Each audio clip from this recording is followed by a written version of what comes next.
নির্বিঘ্নে ভোট করাতে নির্বাচন কমিশনের 20 দফা দাওয়াই। ভোটের দিন অস্ত্র বোমা গুলি পাওয়া গেলেই একেবারে সাসপেন্ড। ওসি এবং আইসিদের সঙ্গে বৈঠকে করা হুঁশিয়ারি মুখ্য নির্বাচনী আধিকারিকের।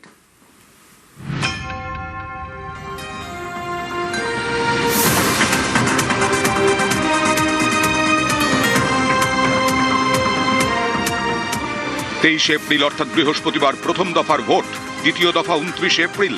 এই ভোট পর্ব নির্বিঘ্নে শেষ করতে 20 দফা দাওয়াই নির্বাচন কমিশনের। প্রথম দফায় যেসব জায়গায় নির্বাচন, সেখানকার ওসিদের সঙ্গে বৈঠক করেন মুখ্য নির্বাচনী আধিকারিক মনোজ কুমার আগরওয়াল। সেখানেই তাঁর হুঁশিয়ারি, কোনো অশান্তি হলে সঙ্গে সঙ্গে পদক্ষেপ করতে হবে। ভোটের দিন অস্ত্র বোমা গুলি পাওয়া গেলে সংশ্লিষ্ট থানার ওসিকে সাসপেন্ড করা হবে। এছাড়াও 20 দাওয়াইয়ের মধ্যে এবারের ভোটে প্রত্যেক বুথে ক্যামেরা থাকবে। বুথের বাইরেও ওয়েবকাস্টিং এর ব্যবস্থা। মোট 2 লক্ষ ক্যামেরা বসানো হবে। বুথের 100 মিটারের মধ্যে লক্ষণ রেখা থাকবে। এবারই প্রথম ভোটার স্লিপ বিলি করবেন বিএলও। তাঁরাই সংশ্লিষ্ট বুথের ভোটারদের চিহ্নিত করবেন। ছাপ্পা ভোট আটকাতে এবার এআই এর ব্যবহার করা হবে। ইভিএম এর সামনে 3-4 জন গেলেই বিপ শব্দ হবে। এবার ভোটের আগে বেশ কিছু নজিরবিহীন পদক্ষেপ করে নির্বাচন কমিশন। মুখ্য সচিব এবং স্বরাষ্ট্র সচিবকে সরিয়ে দেওয়া হয়। বদল করা হয় পুলিশের শীর্ষ পদেও। নিয়োগ করা হয় 294 জন জেনারেল অবজারভার, 84 জন পুলিশ অবজারভার। এছাড়াও 2400 কোম্পানিরও বেশি কেন্দ্রীয় বাহিনী মোতায়েন করা হয়। সীমান্ত নিয়েও বাড়তি সতর্কতা।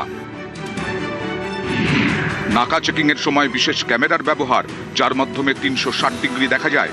বুথ এবং বুথ এলাকায় গন্ডগোল হলেই রিপোল।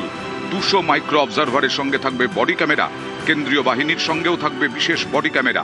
ভোটকর্মী এবং কেন্দ্রীয় বাহিনীর গাড়িতে থাকবে জিপিএস ট্র্যাকার। প্রয়োজনে বুথের ভেতরেও ঢুকতে পারবে কেন্দ্রীয় বাহিনী। ভোট গ্রহণের আগে থেকে 24 ঘন্টা খোলা কন্ট্রোল রুম। এবারের ভোটে কলকাতা পুলিশ এবং রাজ্য পুলিশের সমস্ত সিসি ক্যামেরা পেতে সেই সব ক্যামেরার নিয়ন্ত্রণ নিচ্ছে কমিশন। কোথাও কোনো গন্ডগোল হলে ফুটেজ দেখে চিহ্নিত করা হবে। নির্বিঘ্নে ভোট শেষ করাই লক্ষ্য নির্বাচন কমিশনের, আর তার জন্যই এই 20 দাওয়াই নির্বাচন কমিশনের।